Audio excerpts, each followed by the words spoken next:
שלום כולם, אני מתכבד מאוד להזמין את פרופסור טל גולן, היסטוריון של המדע, מתמחה במפגש בין מדע, משפט, טכנולוגיה וחברה. הוא מכהן כפרופסור חבר בחוג להיסטוריה באוניברסיטת קליפורניה בסן דייגו, ועבר לימד באוניברסיטת בן גוריון בנגב. מחקריו עוסקים בהיסטוריה של המומחיות המדעית, בעידוד מומחים בבתי משפט, ביחסי הגומלין בין מדע וחברה, בהיסטוריה של המדע והציונות. דיבר ספר חשוב ומשפיע, Laws of Men and Laws of Nature, The History of Scientific Expert Testimony, אחד המומחים הגדולים בעולם לעדות של מומחים. מהם החוקרים הבולטים בתחום ההיסטוריה של המדע והמשפט. אנחנו נשמע גם כמה מילים מיוסי, שניתן את דבריו כראש המכון ללימודים מתקדמים.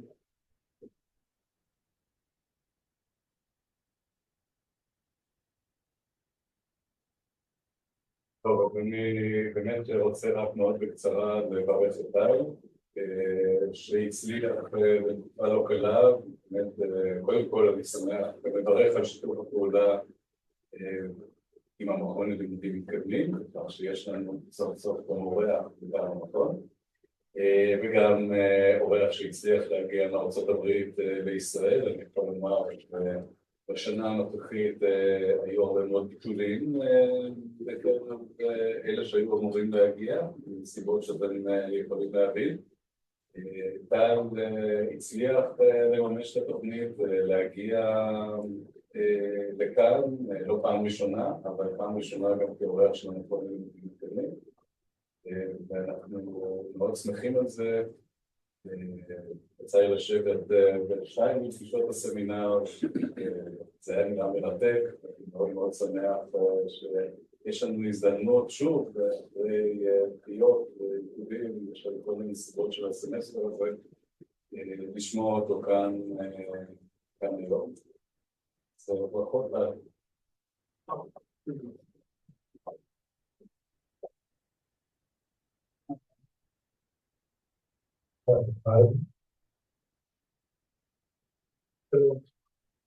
תודה שבאתם. תודה שבאתם. יש אפשרות? לא חשוב, אני אסתדר.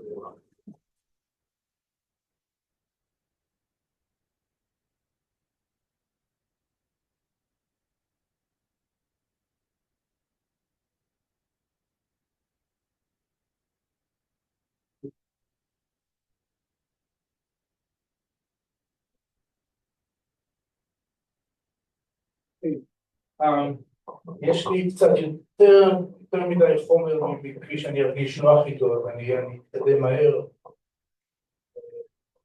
I need to speak in English or in English? That's a key question.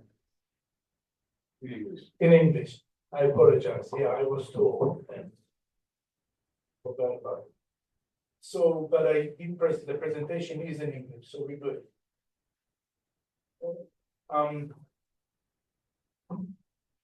So,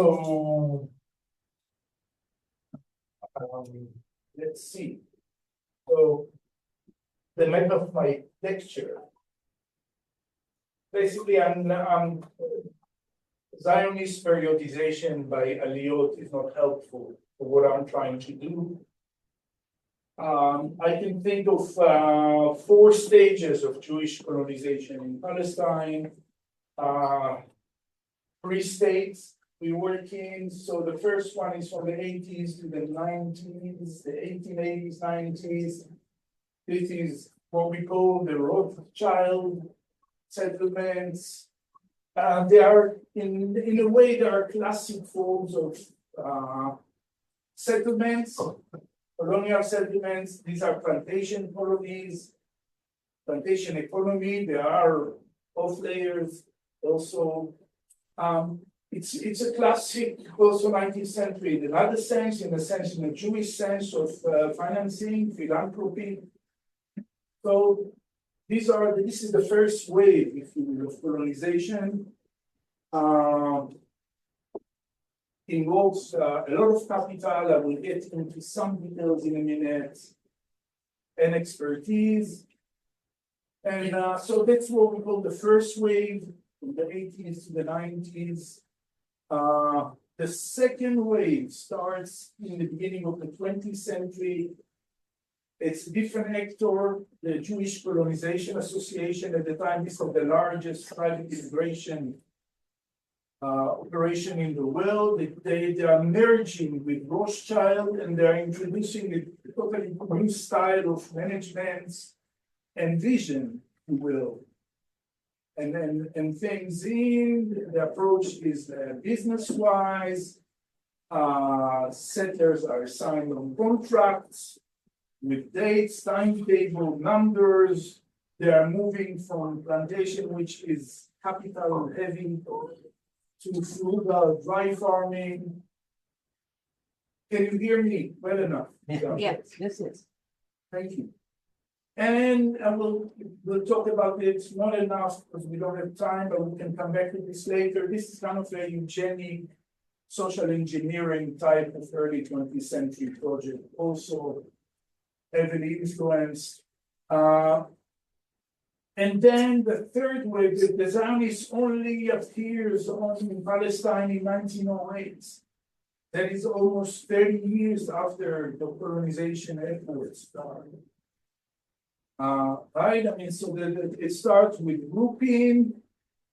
He creates the Palestine office in Jaffa, and he starts to work. His main operation is buying land and training settlers. He is the one, he's very important to my story because he's the one who recognized the agricultural proletariat. Those guys that I'll talk about this in a minute. You know, they're organizing union in groups, and he is kind of a bridge between the Central European original Zionists, the Herzl group, and those Eastern Europeans, young people that comes in the early 20th century. Rupanis, that is the main middleman here. We'll talk about this. But this is before the war, until the end of the war, if you will, before the mandate. The main question that I'm interested in is, in the early days, the Zionist operation was controlled by Central European professional liberal Jews. In all the key positions, their ideology is controlled. We'll talk about this. The program is out there. But after the war, when you look what happened in the 1920s, this is totally different group. They are socialists. They're usually Central European. Most of them in Palestine. So there's a big shift, and I'm interested in this shift. So I'll cover those stages briefly. We need to do it, and then I'm going to talk what happened within the Zionists. I will talk about the power struggle between different visions, and how it was decided. Okay, but again, I'll do it from my angle. I'm an historian of science and technology. I don't look after the politician. I look about the experts. What role did they play? How did they acted also as political agents? I'll show you. Key thing is that each stage and also the different approaches within the Zionist movement is a package. It involves ideology, technology, authority, geography. Okay, and then so there are coalitions here, and then they are decided in the Zionist Congress. Another thing is that the story is not linear progression. It's not. There are series here of trials and errors and adaptations, and each stage learn things from the previous one. Okay. All right. So again, I don't know why I left it, but I mean, one question that I hope we can talk later, that I would try to clarify, let's say, as how did communal settlements became the preferred form of Zionist colonization? I don't know, I think now maybe with the graphic. Anyway, and how did the Halutz, actually a figure that was marginal until the 1920s, if not global side, in many ways, became the icon of the project. Okay, so hopefully we can get this once we understand the issues that we're standing for this end. So let's start with the Rothschild quickly. Right, so the story, again, there are outliers. Anything, but the story is very typical. Okay, guys come here in the early 1880s. Why did they come? It's a different story. It's different. What I found consistent, it's about 2%. There's huge tide of immigration from Eastern Europe, and about 2% arrived to Palestine. Could be because they didn't have good visas or who knows what. Okay. They come here, they buy land. Usually they're already associated in Eastern Europe in the main cities. They have agents here, they buy land. Usually they buy their bad choices. They don't speak the language, they don't know the geography, they have no connection, they don't have enough money reserves. They run to the ground within months. No one of them. Most of them. And then they go, and then Rothschild basically come and save them. Right? But he takes over the property. And then he is trying to reshape it. He's trying to make them economically viable. By the way, and he has a rich experience in colonial agricultures, plantations, and he does basically the same in Palestine. Okay, he has the local Mikveh Israel is very near to some of those colonies, and it's a very helpful station also. All right, so cash crops, vineyards, citrus, wine, irrigation, a lot of technology,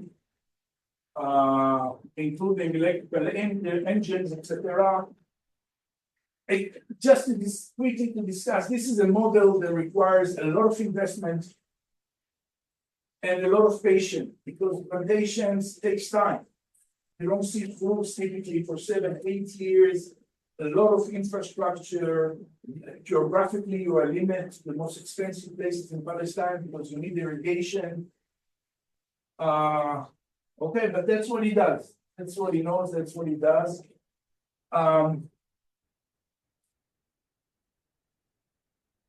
right. So this is the first form of Jewish farming life in Palestine.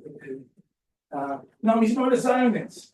There's no political intention involved. That's important to say.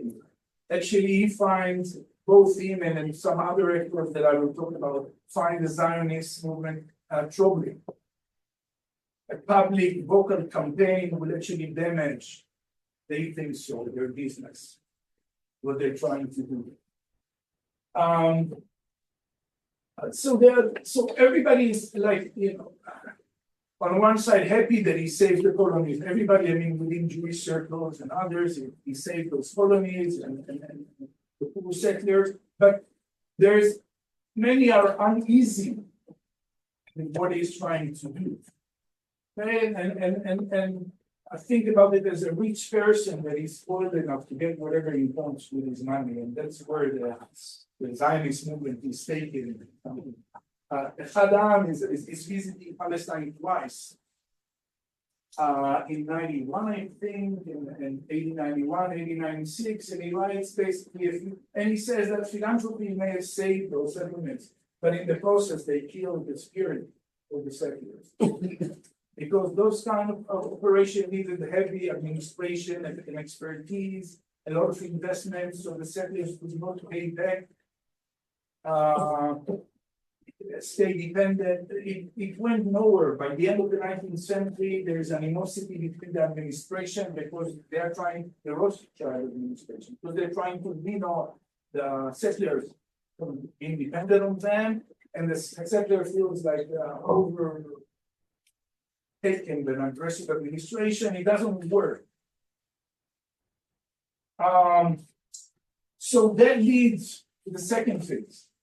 What happened in 1900, and actually there are negotiations that are taking place throughout the second part of the 1890s in Paris between Rothschild operation and the Jewish colonization, Jewish Colonization Association. Okay, they all live in Paris, they're walking distance from one another. Paris is the central hub of all those, and there are quite a few of them of health organizations for the crisis, Jewish crisis in Eastern Europe. Okay, and so Hirsch, so the key guy here is Morris Hirsch. He's a Bohemian banker that made a killing in the growing stock markets. Very innovative guy, financed the expanding Ottoman train system, rail systems, made money in mines. He's the main patron of this how should we call it? Enlightenment operation of assimilation. In Russia, it's called Russification. In other places, Hirsch called it productivization. And the idea is to make the Jews productive citizens, to teach them local language, working skills, maybe in some places put them on the land and stuff, because the Jews don't go to public school. And for a long time, they were not allowed to be in the Hirsch created an empire of education on the fringe of Western Europe, Turkey, and North Africa and stuff. They teach those things to Jews. He's also the main sponsor of Alliance, what is Al-Fabrin in France. So he's the main sponsor of a lot of things. But he kept the JCA outside of Palestine. The JCA is the largest immigration, as I said, association at the time. A lot of money. Do I say here some of? Okay, I'll say a few more things. Their approach, Hirsch runs them very tightly, and his approach is very business. Okay, you select the candidates, you sign them on a contract with exact timetables and stuff, and if they don't, that's and they have to send them and start repaying back their debt within 2 years after getting. So he gives them land that he buys in the New World. Sorry, the JCA, the Jewish Colonization Association. Here's the mode of operation: JCA buy land in the New World. Okay? Then they train the candidates.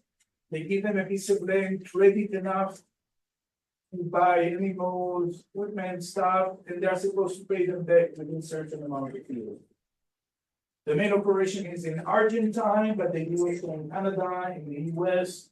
Hirsch keeps them out of Palestine because he doesn't think it's too crowded. The Turks, the Ottomans are too corrupted, and he's staying out of it. But he dies in 96, and he leaves all his money to the Council of the Jewish Colonization Association, which is the 12 assimilated, mostly French, Belgian, Central European Jews. And there are some of them, at least, certainly in Paris, are interested in what's going on in Palestine, mainly through Mikveh Israel and the people over there. Bottom line is that Rothschild is very happy for it because he's in a bind. He is both a philanthrope and a business owner, landowner.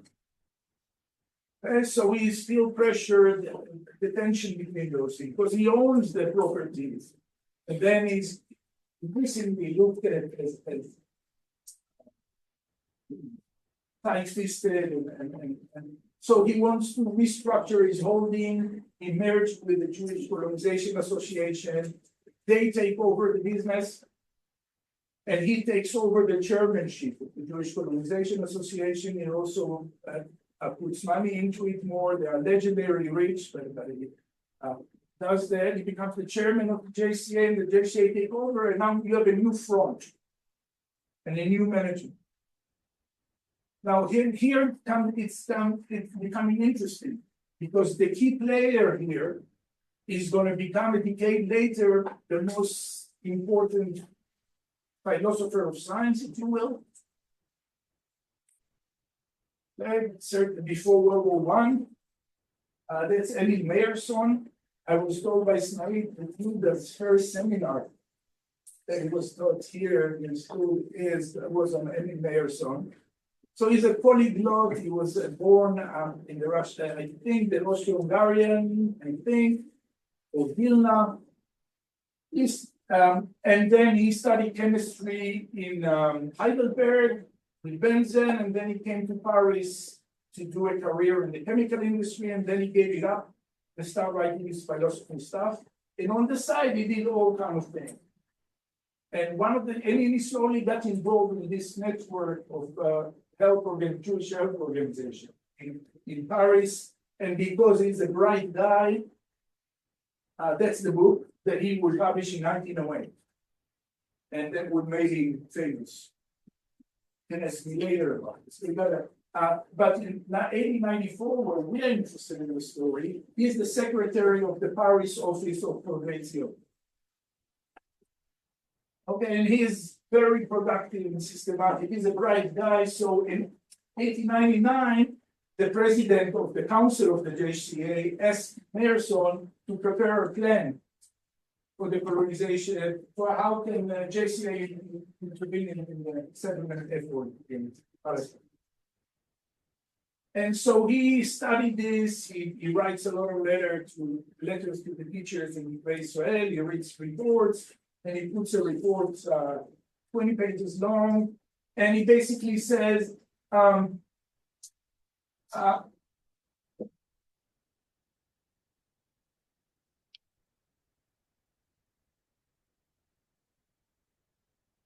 the Rothschild funds have financial problems, subsidized, twisted, no initiative, but that's least of our problem. A more serious problem is they produce the wrong kind of settlers. Not independent, not resilient, passive. That's not the kind of settlers that we need in Palestine. Okay, we need farmers that are independent, etc. And how do you do that? He suggests basically eugenic, liberal eugenic process system to do that. You establish training farms in Palestine, because one of the key problems, of course, is that the Jews there don't know anything about agriculture, certainly not about the local conditions. So he says training is key, but in the training you don't. He says you shouldn't bring Jews from Europe, because that's a mistake, because then you are committed to them morally. Okay, so you should choose people from the people already in Palestine. And you have two choices: second generation of the Rothschild settlements, or those newcomers starting to arrive and are moving around. Anyway, he says, but first you just employ them in those training farms as just workers.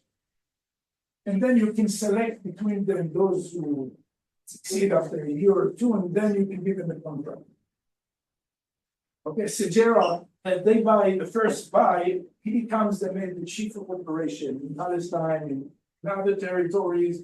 And the first buy that he does is Segera, actually, which is supposed to be the training center for all the new colonies that the JCA is going to say, right. He comes also, he visits Palestine and he checks out the existing colonies, and he says, they are lost. There's not much we can do about them. We just need them to let them go. write off whatever, let them go, and the future is with the new kind of settlements that the JCA will design.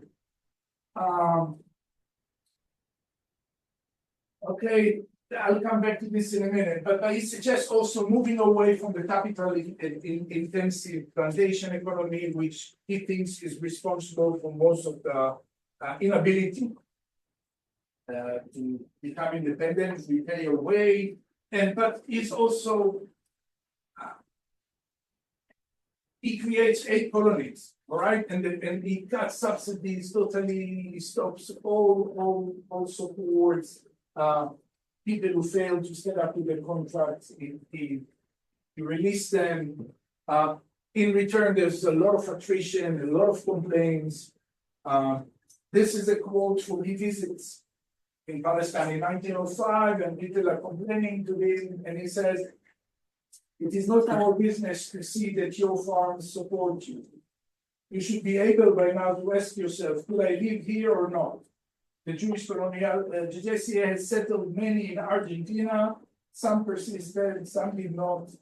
About a quarter of the family left during the last 6 years. The same will happen here in." So, what's going on here? We can simplify this. Merson is what I think is Spencerian. It's not the only Spencerian. They are all Spencerian in a way. It's maybe too general to say that, but it's also eugenic. Typically, so what happened? So never mind those interpretations. What happened is the second wave. Okay, by the end of the first decade of the 20th century, the JCA become unhappy with the settlements efforts. None of them succeed. They have all kind of problems. There's a lot of volatility in the. So they move into grain. Grain is simple and cheap. So grain economy is the backbone of the economies. No irrigation, which dictates the geography of it. Has to be in the northern upper place. Right, so it's a different package, geography, ideology, agriculture.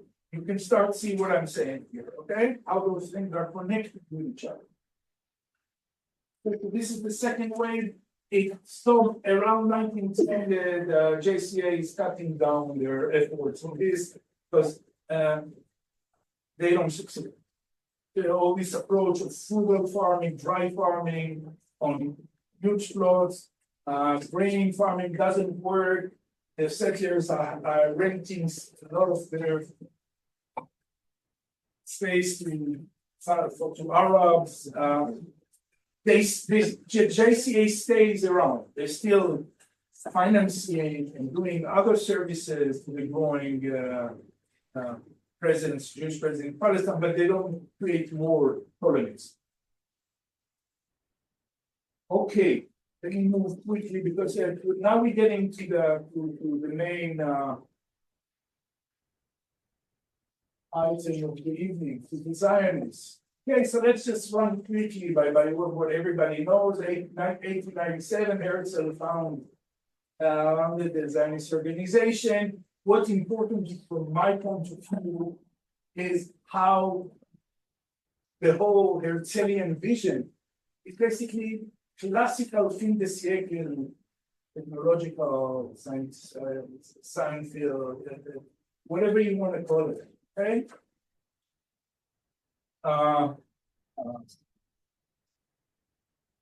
Infrastructure is central to this as well.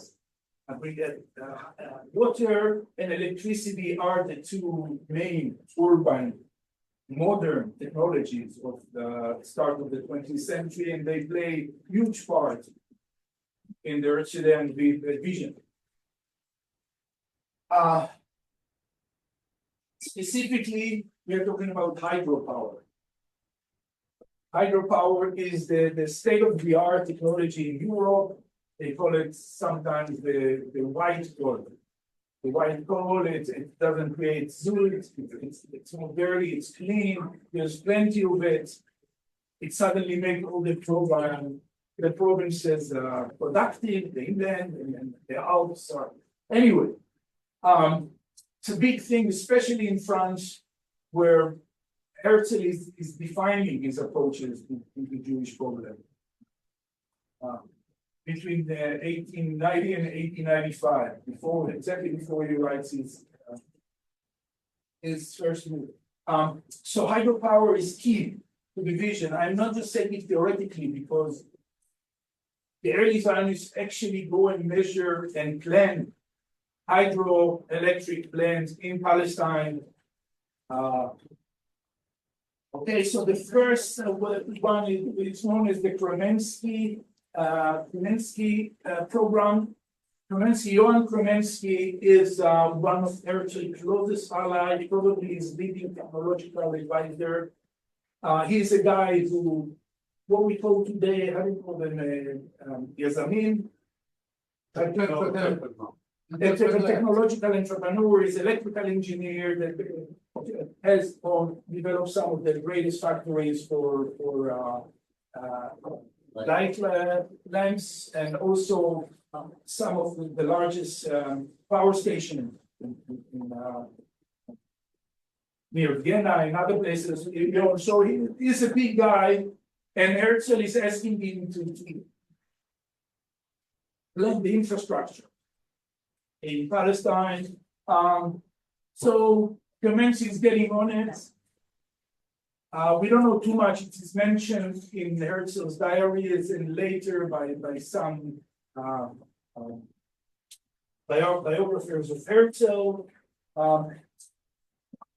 So by then, Palestine is well researched. There is a series of surveys of Palestine, their topology, their ethnology, their climatology, their geology. It's pretty well known. The most updated is the British Exploration Fund that goes around in the second third of the 19th century. He uses their maps and the surveys. And one of the key things to see is that the northern plate is higher than the southern plains, and it's also much wetter. So basically, you just move the water by gravity from the upper plateau to the plains. And on the way, there's plenty of opportunity to produce electricity power. That's the plan. Not too complicated, right? In the specific lands, they pick it up very high, okay, before it gets to the Sea of Galilee, because you want to take it out before it gets into the reef, okay, because it's getting increasingly harder to take it out. So you want to divert it before and use it to water the plains, but then that's the plan. Kremensky is you want also to do a second plan, the sea canal that goes from the Mediterranean to the Jordan River, and it will replenish the water that was stored here, diverted here, and also use the height difference, because right, the Dead Sea is the lowest place on earth. There is a fall here of like 1,300 feet that you can use for abundance of energy. Lots of people are excited by this. Kremensky is the first.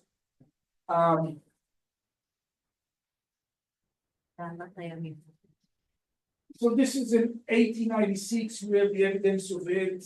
We don't know much about it until 1899, when Herzl is sending to Palestine a Swiss-French engineer that converted Judaism to Zionism, and we send him to Palestine to start to move the program forward.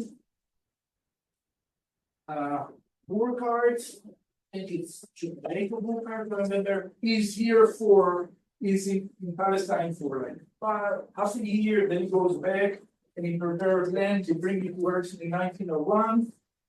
And basically he says, this is not a good solution, providing replenishing with water from the Mediterranean, too much salt. The turbine will sustain it, there will be too much accumulation of salt, but we don't need it. Instead, what we need to do in the Upper Jordan is to get the water of the other tributary.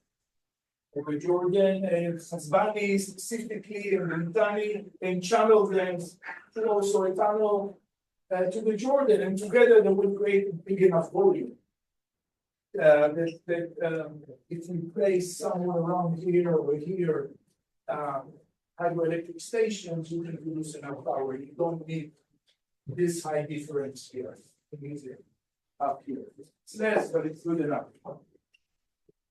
I hope it makes sense a little. So my point in this is not to run in detail to show you that the Zionists are actually starting to imagine Palestine in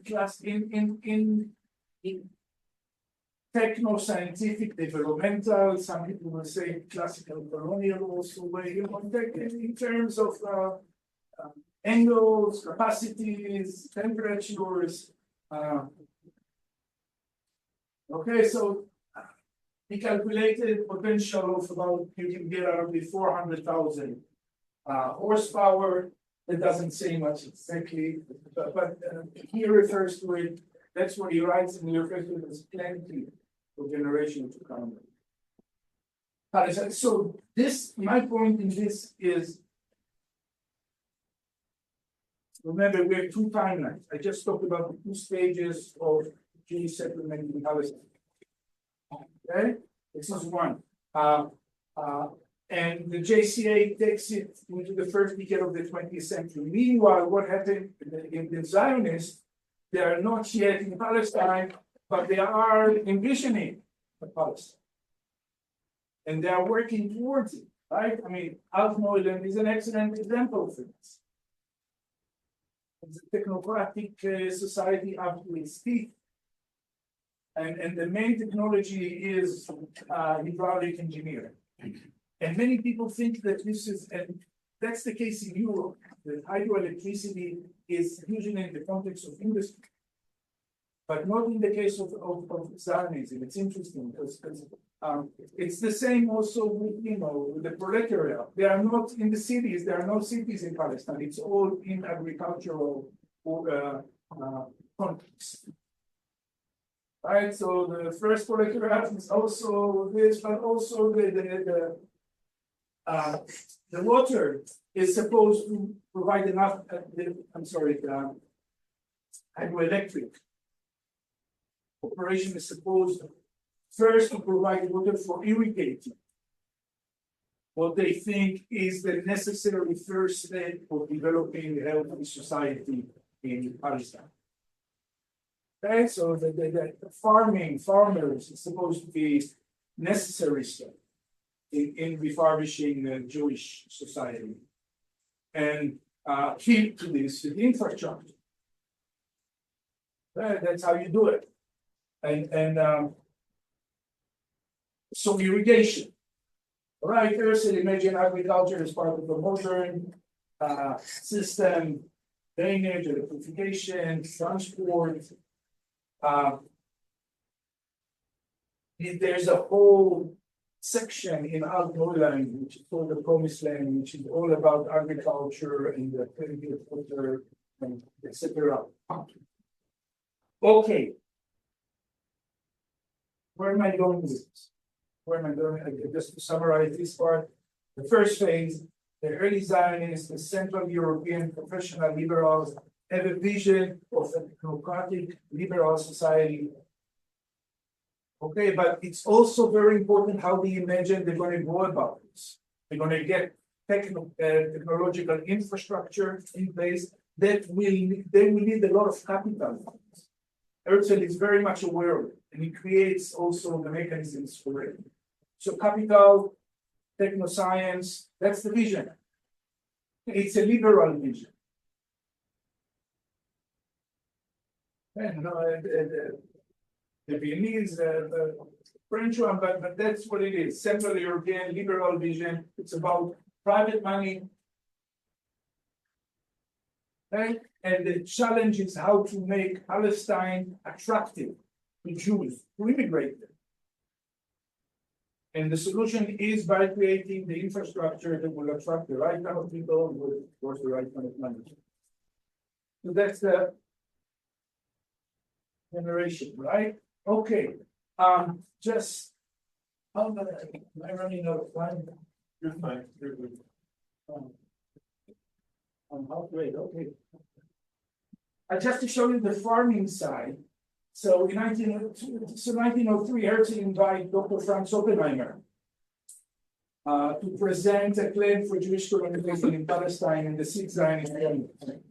So Oppenheimer is kind of a famous social planner, actually a MD, a medical doctor in training that became a social economic historian, philosopher, very influential. Also involved with the German immigration to the eastern Polish colonies. His theory very much influenced Alton Neuland, that Herzl writes, and he invited him to present a program for the Zionist organization to move into Palestine. How they're going to do it, what they're going to do. All right? And this is, by the way, in response to the growing pressure within the Congress to start moving, because nothing is happening with the diplomatic negotiation and stuff. Okay. So here's a quote, basically, that summarizes what Oppenheimer, a very pompous German Mandarin, says. To succeed, Zionism must proceed according to the mighty law of evolution and begin as all successful nations in the history of the world that began with peasant settlements. Only upon that can a proud culture develop. My point in bringing this is that there's very few things that there is general consensus in the Zionist movement. It's very fractured, but almost everybody agreed that developing a farming class in Palestine is necessary. Okay, you can be a liberal, you can be a socialist, you can be a evolutionist, you can be a capitalist. You will all agree on it for different reasons. And this is a good example of one of them. He proposed a specific program, kind of a very German, typical kind of midway between liberal to cooperative, to socialist. So we all work together in the training farms, but you're going to get, your salary is going to be relative to your production. It is trying to combine. That's not important for our purposes. The important is about, again, the significance of the farming class. Okay, Herzl dies in 1904, right? And then there is like a paralysis for a few years, and then his David Wolfson, kind of his financial lieutenant, takes over as the new president. All of Herzl lieutenants takes over the Jewish Colonization Trust, the Jewish National Funds. They are all from this small group of Herzl's advisors.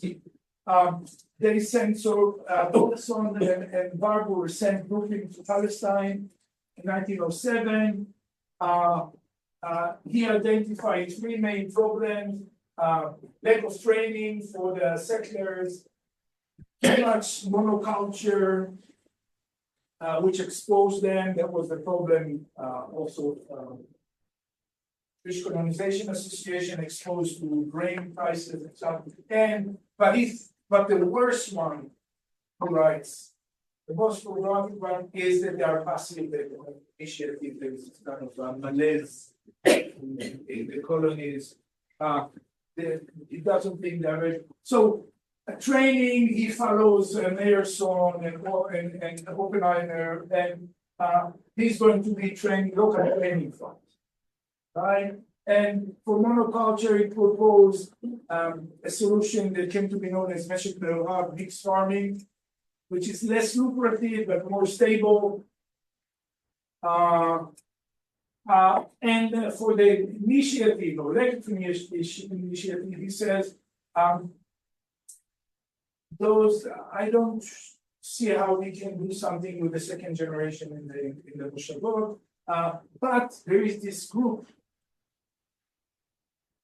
these agricultural workers that are organizing unions. And this, when it comes to Palestine, they're exactly in the midst of their campaign for Jewish labor monopoly.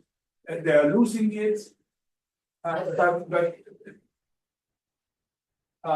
Rupin likes what he sees, and in his report he says this is the most productive sector, which that would be perfect for as a Zionist soldiers on the ground. Few words about the agricultural workers. It's only a small minority, of course, of the immigrants turn to agriculture, right? And I'm talking about here about those who start to what we call the second Aliyah, okay, start to come in 1903, 1904, and until the war, and sometimes even during the war. They are usually young. Usually they run away from military service or by adventures. They're poor, they're mobile, they're opinionated. They don't have a patron.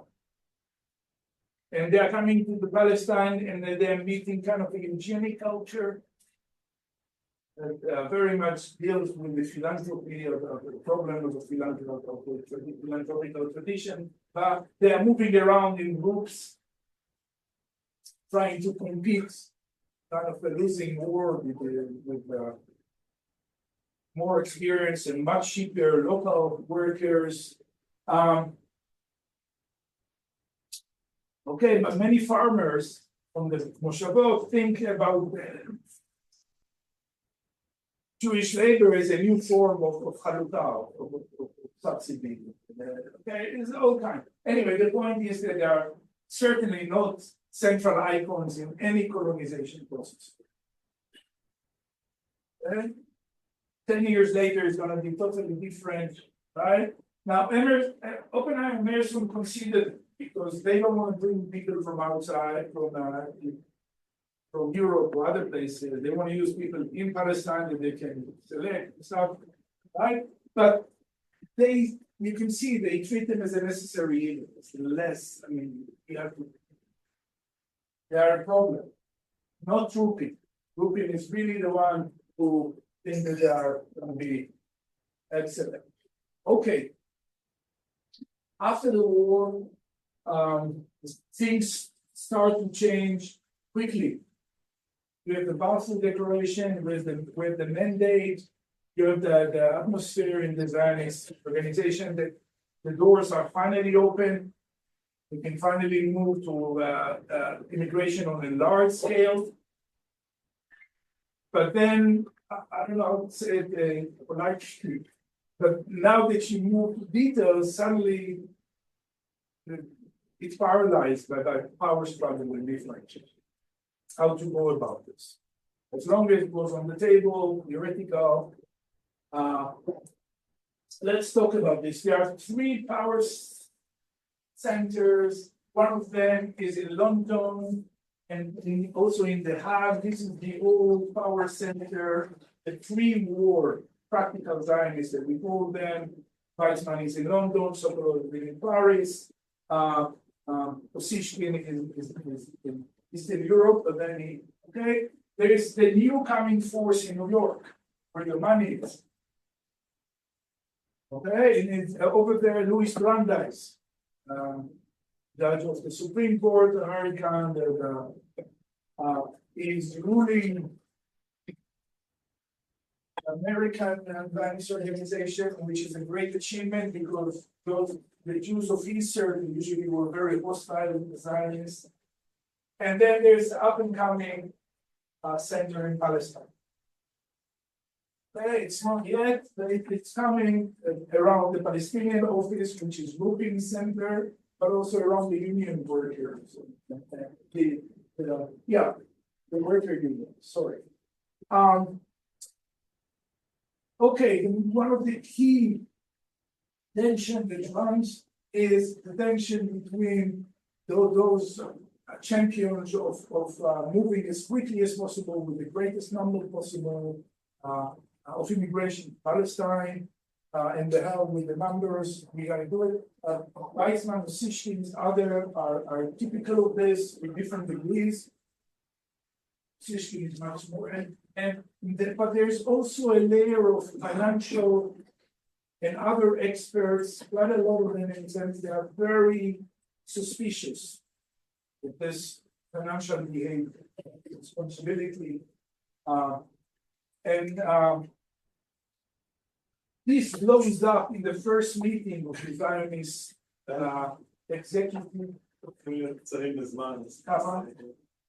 זה 10 דקות. כן, אני עכשיו מגיע I am now reaching the crisis. Okay, I'll do it quickly. 10 minutes for me to talk or all together? No, for you to talk. Okay. Okay. So this is the first executive meeting after the war in London. Right? So this is not the Congress. This is the executive board. And the problem is that they know by now that purchasing land is not enough. You have to train the settlers, you have to give them to buy the equipment, etc., and those expenses sometimes are even more than the cost of the land. So the Jewish National Fund is not enough. You need another fund, came to be known as Canada and Soil. It's going to be very expensive. Europe is totally broke after the war. Everybody expects the Americans to pay for it. The American says, sure. Brandeis says, yeah, I'll pay for it.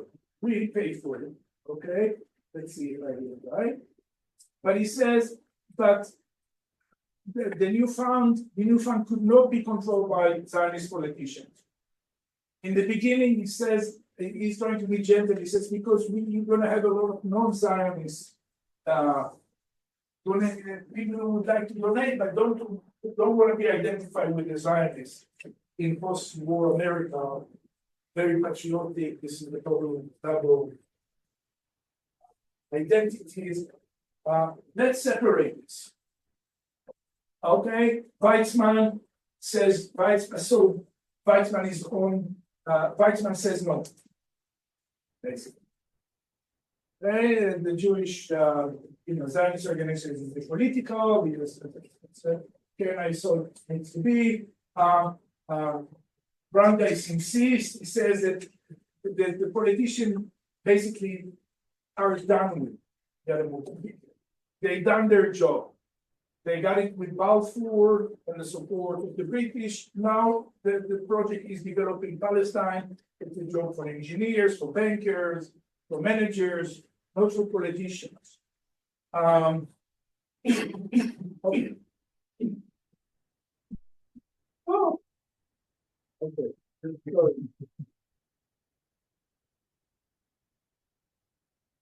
And anyway, what you have here is the clash between the American newcomers and the old power center of Weizmann and Sishkin. They insist on having the control. The American says, we give the money, but you cannot control it. There's disagreement, it blows up. It deteriorates the personal animosity between Brandeis and Weizmann. Weizmann actually he travels to New York with Albert Einstein, to raise money for the university, but also on the way is able to create enough trouble for Brandeis that he quits the American Zionists, he resigned. Okay? And with him resigned all his circle of rich person circles.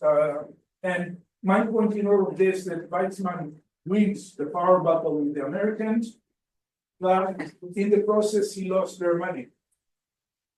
The Zionist organization all through the 1920s and into the 30s is broke. They live on borrowed times on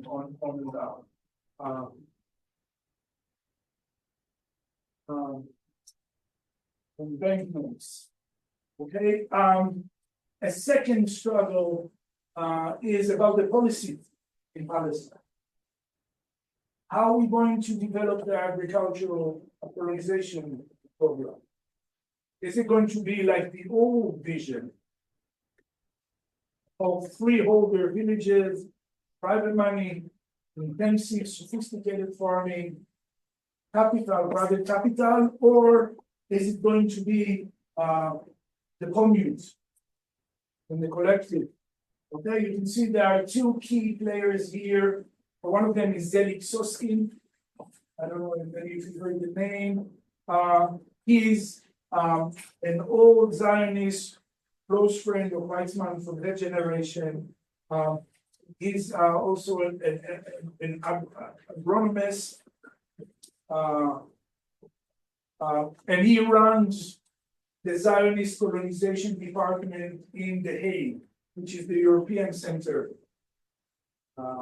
of the Zionist organization. He's also in close control with the Americans. What they share together is the distrust of the socialists and the practical Zionists. I'm sorry for it if it sounds like a day drama. I'm trying to avoid this. On the other side, there is Rupin's office and the labor unions in Palestine. Okay, so this is getting into, so Soskin presented a program for colonization. It's a liberal program, freeholder villages, small plots, private money, intensive farming. He says we can put more settlers on the land for less cost. We can use the sun, the energy, the intelligence, whatever. Okay? Rupin is providing a program that was developing mostly during the war in the Zionist farms. Okay? So first of all, what are those Zionist farms? Those are holding the Rupin that bed buys, if you will. Before Rupin arrived in Palestine, he needed terms and he had to do something with them, other they could be taken over according to Ottoman law. So he created those training farms in them. And during the war, they became like very productive places of both agricultural research run by people like the Volkansky, but also social experiments. Where am I going with this? There are two models developing during the war. One of them is improved mixed farming, Meshek Meruach, but the other model was the Cohn. One of them was an agricultural model, the other one was a social model. Both of them adapted to conditions in Palestine, both of them coming out of trying practical solutions to problems that existed at the time. Okay, so those two programs, if you will, for the future of Zionism already clashed in before the Congress, in those executive meetings. Zelig Soskin and his supporter are there pushing the old, and Rubin and his group, Volkansky, Ettinger, are pushing theirs.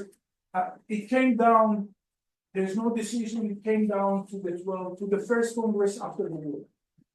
21 in Carlsbad. On the one side, you have the coalition of Rupin and the unions in Palestine. On the other side, you have a group, multicolored group. There are capitalists there. Basically, what the common thing that they don't like to be in bed with communists. And that's a big group. Some American capitalists, some Europeans. The old Moshavot in Palestine are also deeply in this place. All right, so we have these two camps. They fight out, and here Rupin comes in and presents the program. They already bought land in Jezreel Valley. The training camps are full with hundreds of those what would be soon Halutzim trainings over there. There's a rise in Eastern Europe. There's waves who are coming. There's a sense of urgency. He presents manpower capacities program that has been owned during the war. Soskin, on the other hand, and his allies are they've been marginalized. The Congress is controlled by the practical Zionists. Weizmann is making the decision. Brilliant. So what's the problem with Weizmann? Let me show you. Weizmann is coming back after fighting with Brandeis. He's triumphant. He's coming to the Congress. Paradise is not coming, the supporters are not coming to the Congress. This is Weizmann Congress. He has a lot of political pressure to move on. Right. To do something in Palestine. To settle. Start moving. To show the Zionists that they are there, but there's no money. Okay? So his only option at the time is to go with the European, with the commune program. Because it's cheap, because it's available, because it's practical. And that's what he does.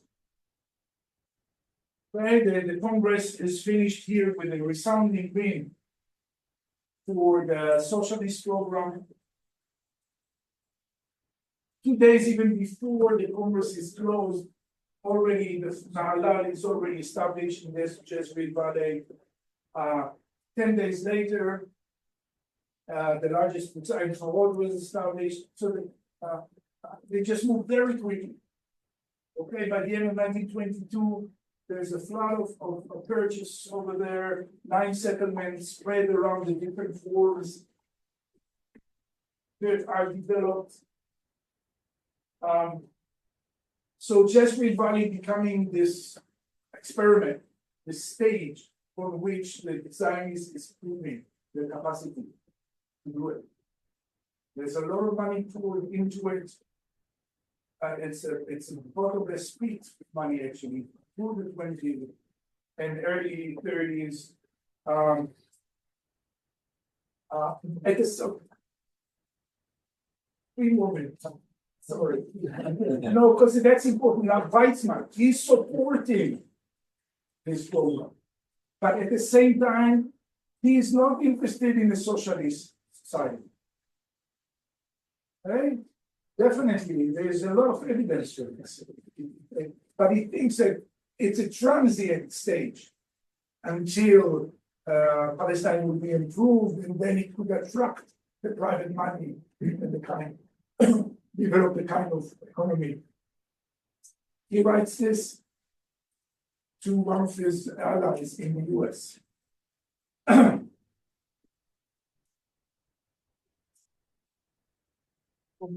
So he says, you know that the brothers, they're right. This is not financially sound, the communes, just for now. But we need to bring this guy where Elwood Mead to Palestine. Elwood Mead is the highest authority, basically, of settlement in the US at the time. Professor in Berkeley, planned the colonization west of a lot of the, it's going to be the head of the Reclamation Bureau within a few years. Big guy, American, capitalist, eugenicist. Okay, Weizmann, what I bring him? Palestine. He supports the socialists, but he brings him because he wants from him a report, a deadly report on the socialists. So for him, this is very temporary. He brings Elwood Mead, comes to Palestine in 1923, meets everybody, and then he generates a report in 1924. And he basically says, he says, he says, Palestine is like California, it's a huge potential. But you have to be careful. Zionists should stop placing ideology and politics about rational planning and begin to operate in a business-like manner, specifically the Zionist organization and its communal settlement. And then he also has, philosophical analysis. He says, I know these communists, they all failed in America. And they're going to fail here too. No incentive, farmers need to be attuned to nature in a way that responsibility could not be passed around. This is a deadly report, but it goes nowhere. Weizmann is hoping to use it to start to raise, he wants to get closer with the American again. He works through the 1920s until he succeeds in 1921 to create the Jewish agency. That is to bring back the American Zionists, non-Zionists in, at least for the money. In 1927, Elwood Mead visit again in Palestine. This time he comes with a huge, he is the one who creates a huge delegation of experts that comes over. It's like the McKinsey report before the union of the Jewish agency in the Zionists and non-Zionists. The non-Zionists want a business report on the stuff. Edward Big is creating this. He writes, just to show you, that's his report. Then you have economic reports, soil, horticulture, irrigation, education. You get it. Okay, massive report, 1927. Just this is the last thing I want to show you. Mead is exasperated. He comes to see none of the recommendations were followed. Nothing. He basically says stop. Don't invest anymore in those. Write off those you can write off. Stop the others and think how to save them.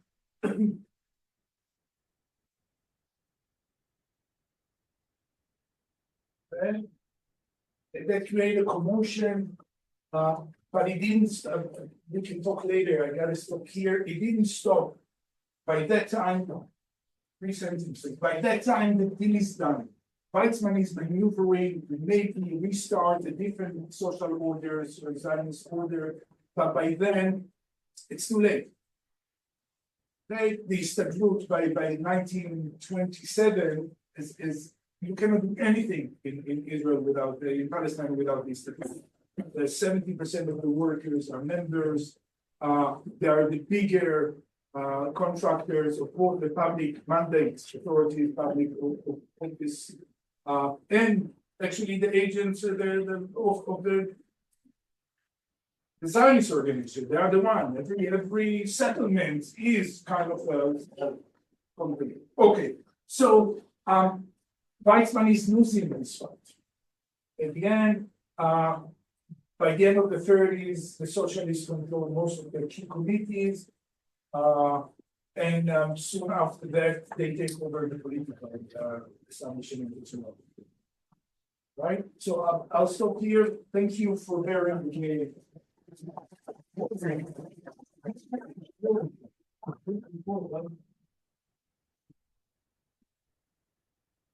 Let's make the questions going.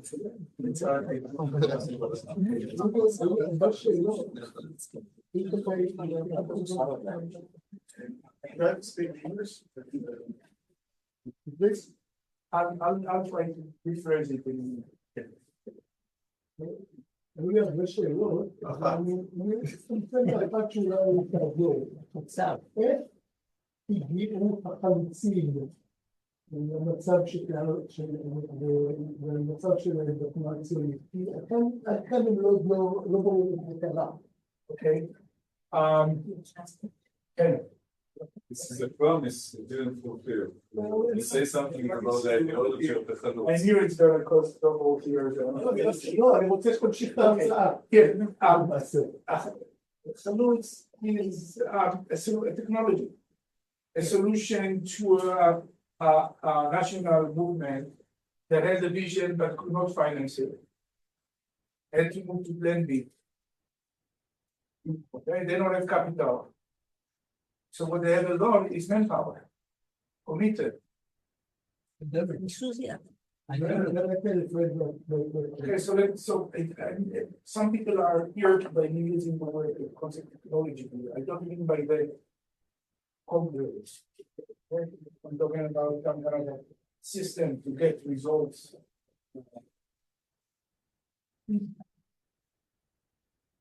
That matters. I don't know. Yeah, My question is, what was the unique advantage of Halutzim had to enable them to become so prominent? They were cheap. They were cheap. They were available. And that's and they were part already of the program. But they have the ideology above all. They have the ideology above all that motivates them to do. Yeah. I'm not. The issue here is not whether with ideology or not. The issue is how the ideology became dominant. Against all against how it shifted from a liberal ideology to the socialism. So that, yeah, there is a history to the Halutz that goes back to stuff, but they were not part of the colonization efforts until they, as I spoke about, partner with the Zionist program, and under a very specific combination on financial crisis and political pressure, they became the only choice, basically. So if you look at the speeches of Weizmann, who comes to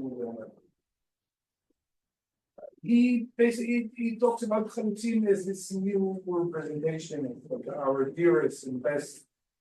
This is new language. It didn't exist before.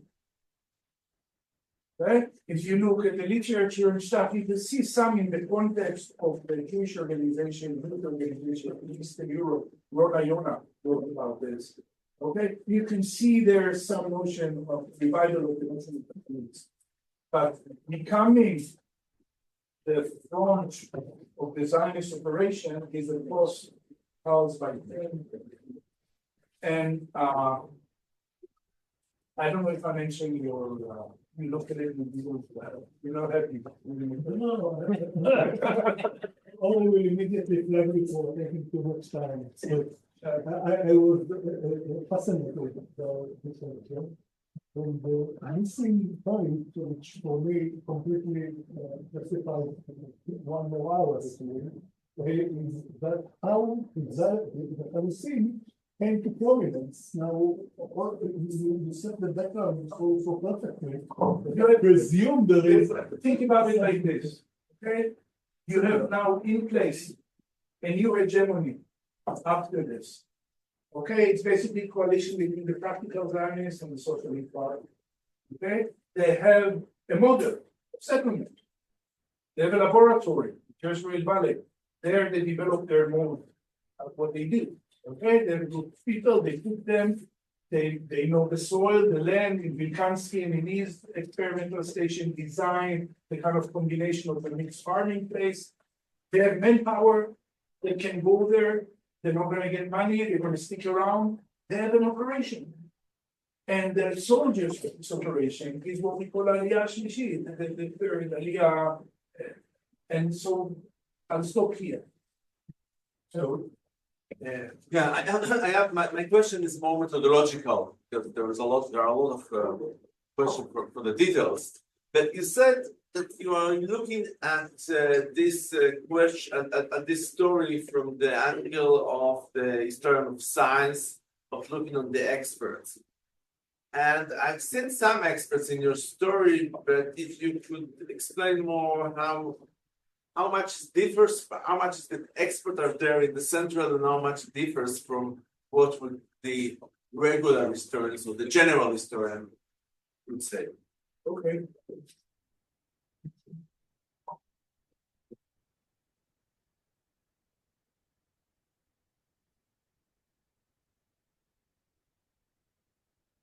It's a little tricky because it is true that I'm not, a historian of astronomy. I blend in general history.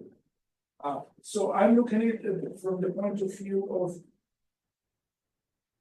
you have to settle in Palestine, you have to have plans, you have to, certainly I'm looking at the Zionists, they are very technical in their vision of what it's going to be, what's going to be needed in their activities. Not sure I'm answering.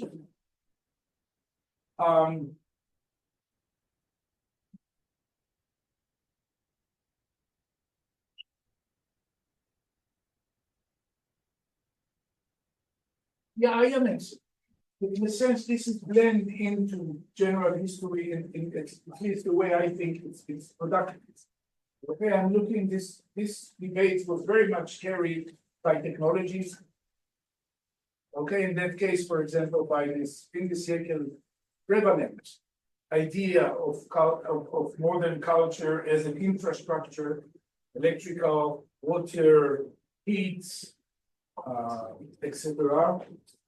Thinking about the territory as a unit of energy and water. Think about the state as something that preserves this and operates this. This is the technocentric vision of the early 20th century of the Zionist movement. It's a reflection of it, very much so. in the way they think about Palestine as a territory that needs to be left, improved, controlled, in the way that the political program is very much decided by expert decision, by technology, by strategical choices of model and this interacts, of course, with the ideology. So it becomes ethical. Those people are not just head agronomists, they are active party members, senior party members. Okay? So there is vertical integration between them. They work already with the training camps in Eastern Europe. Well, Zaire will bring his own people, and then this will bring their own people, and they'll go to this place, and they'll go to this place. They start to control the Zionist operation. I'm interested in the operation on the ground. Okay, and so am I answering your question? A little. So you started by saying that you're not looking into the political reasons, but more for more inherent reasons for why the Halutzim became the dominant model. But even if you look at the period which follows what you said, the older establishments and the Moshavot was still intact. They were still part of the issue. So isn't Can you it? speak a little louder? Yeah, sure. So I'm asking about like even the later period when after the Congress in 1921 and so on, the older aliyot were still dominant in the issue. So it's not only the fact that the new socialist movements took place, but also they become stronger political. Can you explain why they become dominant without looking at the political aspects? Not sure what you mean by differential or Shabbat. Like they were still there, they were not Yeah, but they were not very good.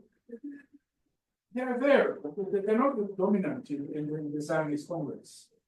So isn't it a political question? So think about the leaders, their most important leaders. This is our concern, is Aaron Aronson, like representative of leader. He dies in a plane crash in 1917, I think. Zelik Soskin is very much connected with them. This group of people, Raitich. So, so I'm not answering your question. I think about it. Sorry, so the question is it political, right? Is Yeah. there a political struggle occurring in the Zionist movement, or is there more dimensions of social factors? Is it justified? What is justified? This movement towards the workers in socialist program? No, it's not a political, it's a multi-dimensional. First and foremost, it's a practical. Okay, what program can move forward under the conditions of financial scarcity? And it's been accepted of people who cut a finger and not to be around social. And there is no love in the Zionist movement for socialism. Not prevalent. And so they take first the agency, and then they become a huge success as far as the PR Zionist movement. The Jezreel Valley becoming a source of poetry and literature, is all explosion. The Halutzim is becoming, turn out to be very marketable, especially for an organization that lives on donation. But not just this, also ideologically, scarcity in New Germany become a morality virtue. Moral virtue. Okay, so it's a package, not political. Like what I as an historian, that's what I meant. I can show you the technological constraints that led it with. That's why I call it also between ideology and determinism.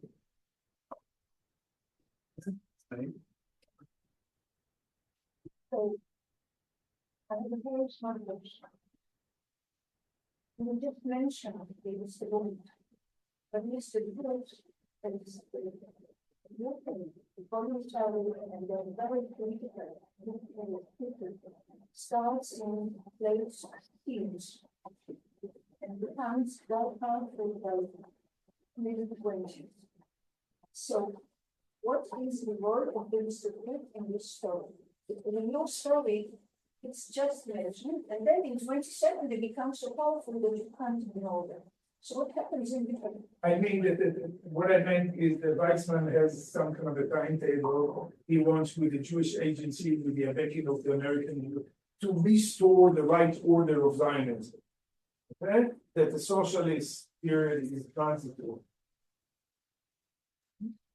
But you lose it, okay? Because the socialists are very organized and very powerful. So that was what I was trying to say. I studied, you know the story, right?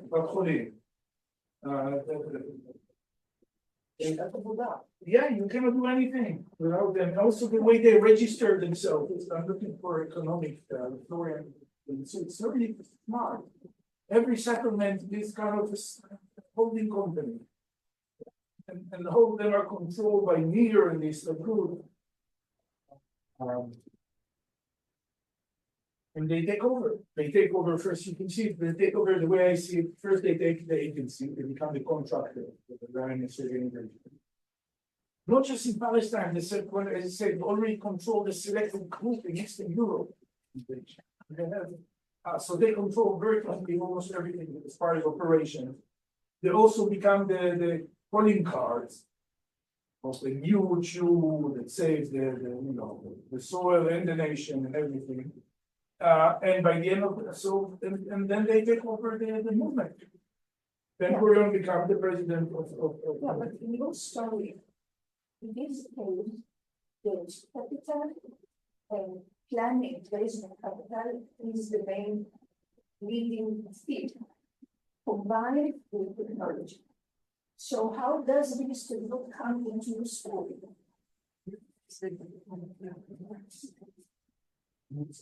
It's not a conclusion. It's not like everything they change on this side is going to come out. This statute is there. It wasn't there before. So no, it wasn't there before. But I'm trying to. I'm not sure what to say about it. Istanbul is part of the new hegemony. Also, it starts from 1920. Istanbul, all the works in the Jezreel are done by Soledad Bonet. And the people out there are members of this group. Soledad Bonet raised capital. Right. If there's a capital problem, and there's another question. Think about you don't pay your work. It seems like technocratic problem solved by a political resolution. Then that turns into an ideological way of managing. But also the key that maybe you're missing here is that it's manpower, cheap. It's organized. Organized. Yeah. Why were they organized? Oh, they came from a culture of organized labor. There were the revolutions. I have another question. Okay, so thanks a lot. It was an excellent talk, and there's a lot to chew on. But going back, I think, to the line of questions that Shaul started with, because I'm trying to understand the message, right? Because you gave us a lot of details and so on. So one thought is that coming from a sort of loss of a history of science tradition, we may challenge commonly used periodization and context, and in this way shed a new perspective on things. And I think you kind of do it, but not as explicitly as I hoped. And here I was simply unsure if I'm misunderstanding the point that you are trying to drive, or maybe you're not trying to drive it, right? So one thing, it seems that you began with this overall statement about rejecting the standard periodization of aliyot and so on. Not rejecting, it's not useful. Yeah, okay. So that's a polite way of putting it aside, let's say, which is fine. No, I appreciate it. I agree generally that it's not as useful for many things.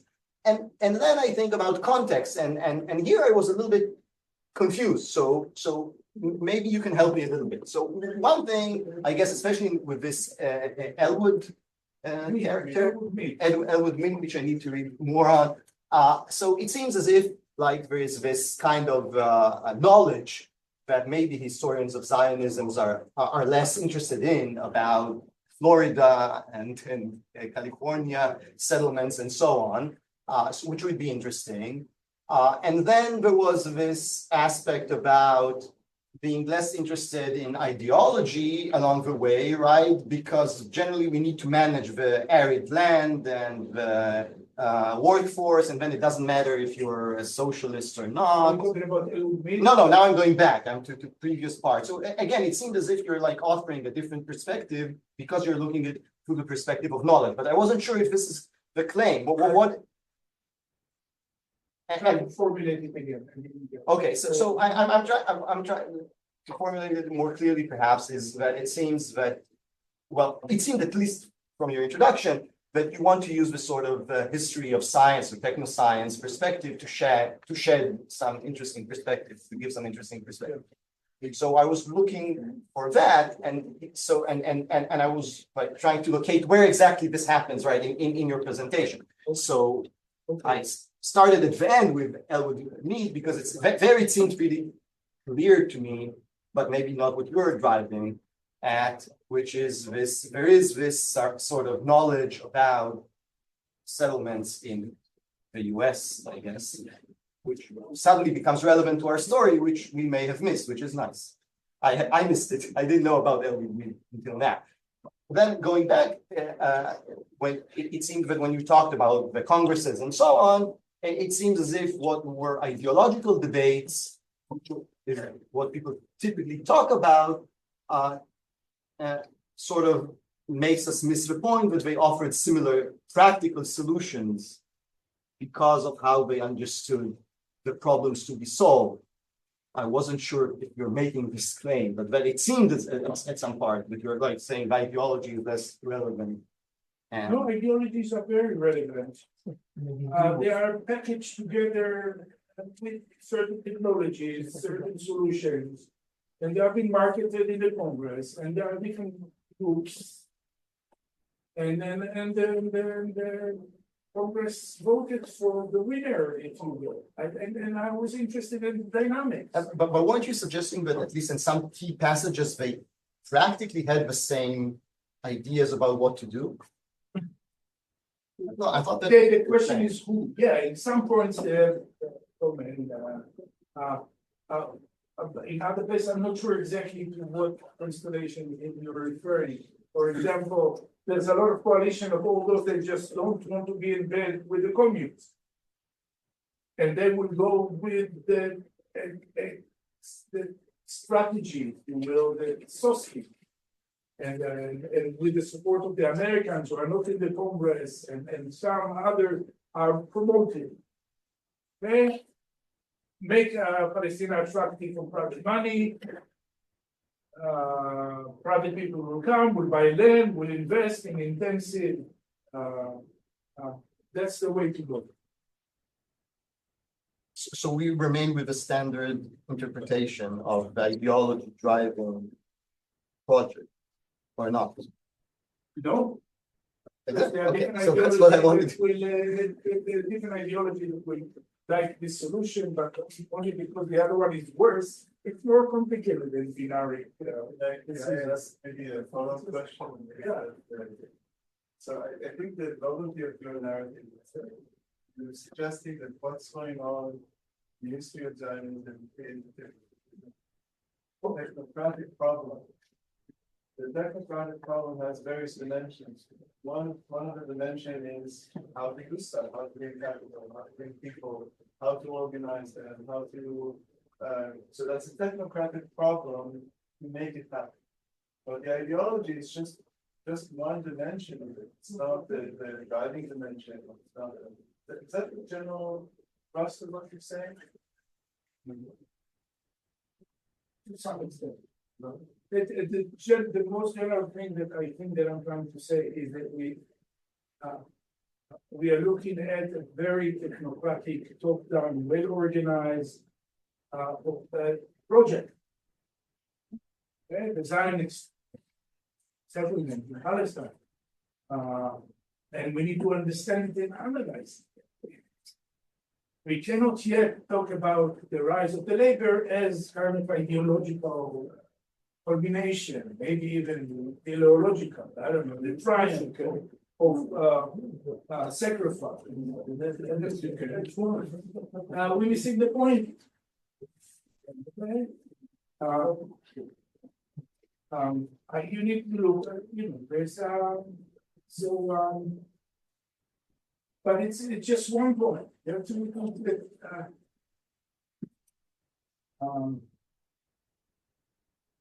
I'm trying to say, it's no okay. Yeah, am I answering the question? Of course, it's not technologically determined. But experts play key roles, the key junctions. I guess I can tell you a little more just quickly, because the story doesn't end. And after a meal, there's a train of American experts who come here actually designed for the Zionist project their water system. And actually it is done, the main motive is regional.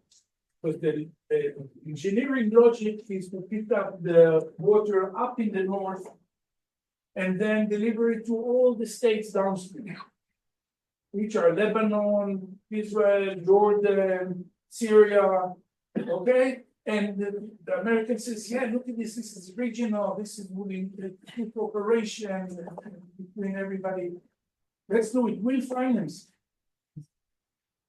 Okay, in the 1950s, it's officially done by the American administration. In the 1940s, these are all Jewish volunteers that come here, but they are key positions in the American water system. Really top people come here, plan the system. It gets diplomatic support in the 1950s. Israel is taking it from it, whatever they need, and then turn it into a national program. So the water is not going downstream. We're going to take all the water, we're going to put it in the Kinneret as a reservoir, and then we'll spread it to where we want, in our place. Now, taking it to the Kinneret, which is necessary because you need to store it, it's extremely expensive. You need to pump it up 100 meters in order to deliver it elsewhere. It's like a third of the electricity budget of the country in the 1950s. Okay, so there's that level also later. This is all background for the evolution of water technology in Israel. We are leading the world in this. Okay? Everywhere. This is, you talk about natural water, there's no natural water. The water authority in Israel treat their Cohn as a client. And we'll decide how much more money to how much water to allocate to this waterway, the other, according to what's needed. So, this is a story that is ongoing. And Zionism and nature is here. Okay. Thank you for that.